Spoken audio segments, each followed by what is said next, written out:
at and explore web pages on the internet. So they help you interact with websites and enjoy all the cool stuff online.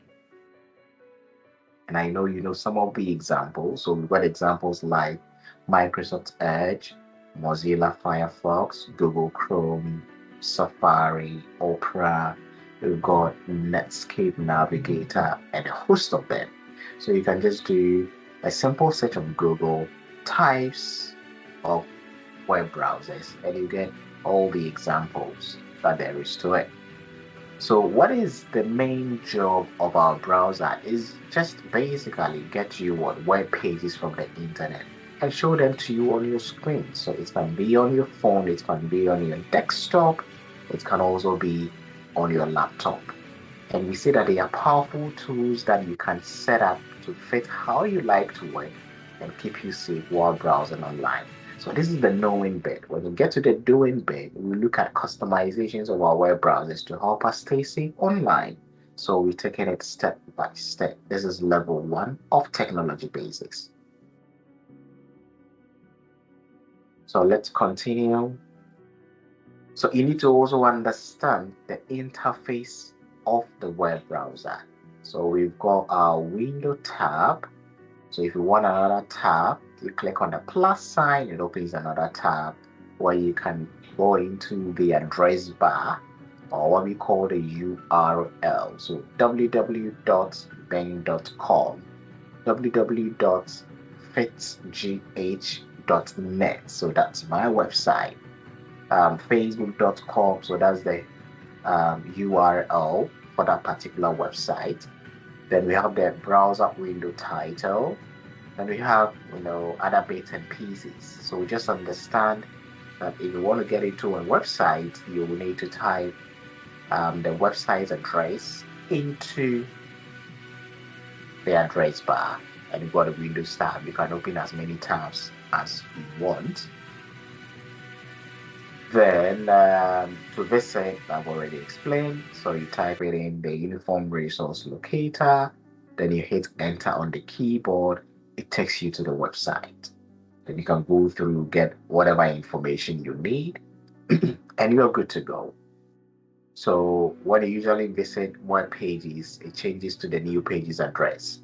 So browsers also remembers the pages you visited, so you can see a list of all the URLs when you click on the address bar. So clicking a URL in this list will take you to that page again. So the emphasis here is on knowing. Get to level 2 where we demonstrate this practically. Then the address bar also has buttons for different functions like the one in Microsoft Edge. So you want to move forward one step, move backward, refresh, stop the page from loading. So all these are there.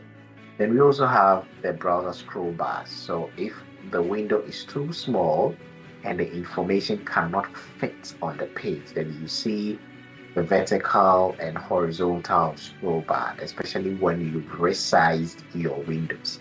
So let's take a look at this. So if you look at what we have at the minute, with the length, it's okay.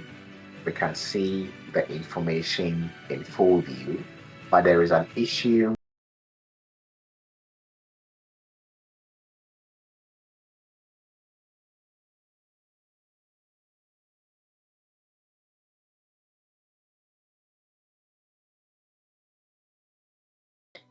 So anytime you see something like this, that should give you a clue that, okay, there is more to what I'm saying. But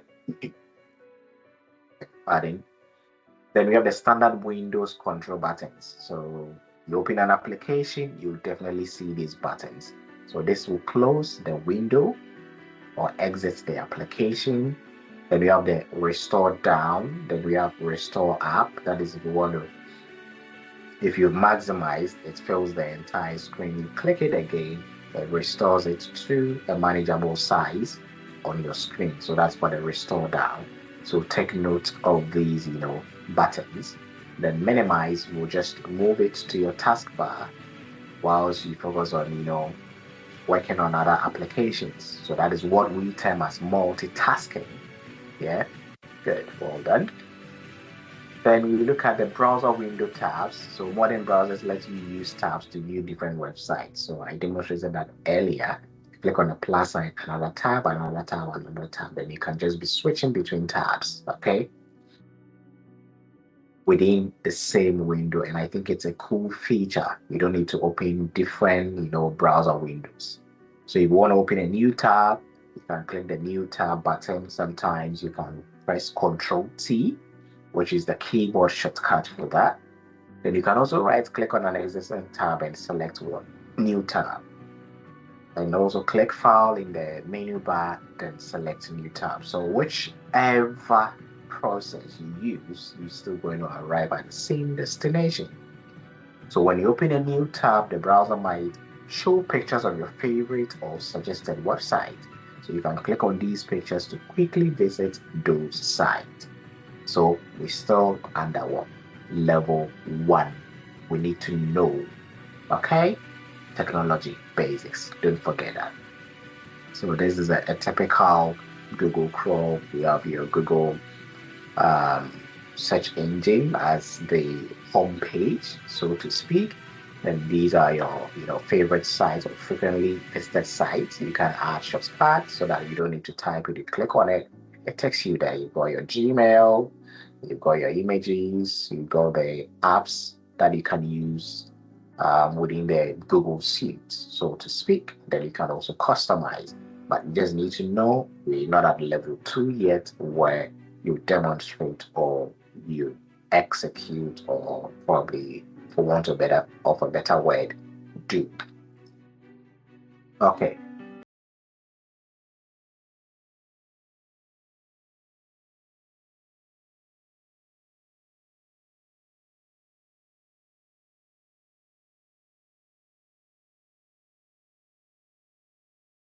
And whenever you put the mouse on it, it changes into a hand. And that should signify that, okay, it's a hyperlink, which means if I click, it should take me to a new web page. And depending on the configuration of that particular link, it can open within the same tab or it will open in a different one. So you just need to know this, yeah? And some hyperlinks only show up when you move your mouse over them. So as you hover your mouse over them, then yeah, okay. So hyperlinks might open a new page in the same window or a new tab. So they can also be used to download files to your computer system. So after you click a hyperlink and go back to the original page, the hyperlink usually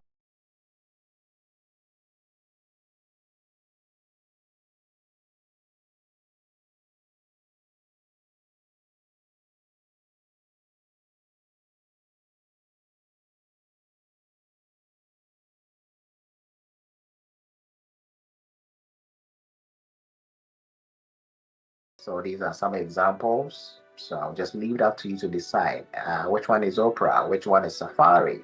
Then you leave it in the comment section. Which one is Microsoft Edge, which one is Google Chrome. So just take your time, download different browsers, look at the interface, and just play around with it. But it's the same principle. So these buttons, you want to go back one level, move forward one level, refresh the page, go to the home page, and there are certain customizations you can do to your browsers. But this is level 1, so you're going to keep it at that.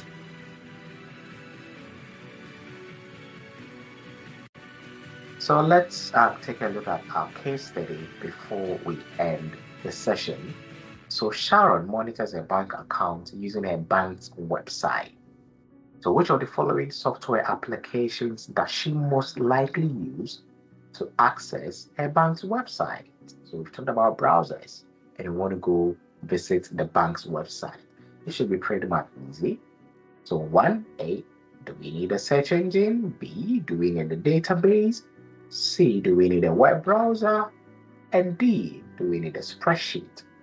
So if you said, or if you're thinking about web browser, then you are right. Congratulations. I believe this is okay. You've understood something about a web browser. And I'll see you in the